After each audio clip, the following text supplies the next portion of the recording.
Hi, in this video I'll do a quick unboxing and overview of the Seagate One Touch 2TB portable drive. I got the red drive, which offers a nice visual touch to the typical sterile looking peripheral scene. This offers connectivity to either Windows or Mac machines and features a USB 3.0 connection.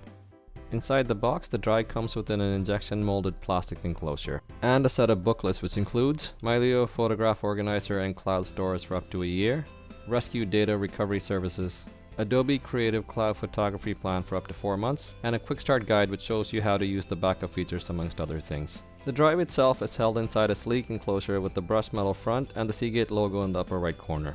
It's quite slender and fits nicely in one hand. The back is matte white plastic which wraps around to the bottom and the sides. There's also a USB micro B port on one end of the closure. Also included is a USB micro B to USB A cable.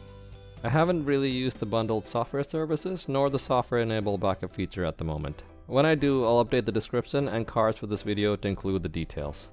Data transfer was tested using a folder containing 37.7 GB of files with peak transfer rate over 100 MB per second. The entire transfer took around 10 minutes to complete. I also ran the Windows System Assessment tool to test the drive's transfer rates. Once while the drive was connected to a non-3.0 USB port on my laptop, which had a read time of 31.07 MB per second and a write time of 30.59 MB per second.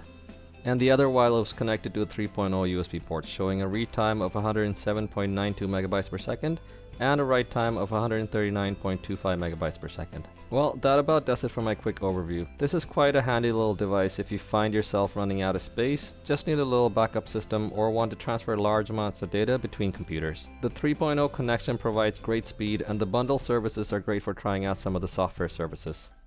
I hope you liked the video. If so, please leave a like, comment, and consider sharing the video and subscribe to my channel to help me grow. Thank you for watching, and goodbye.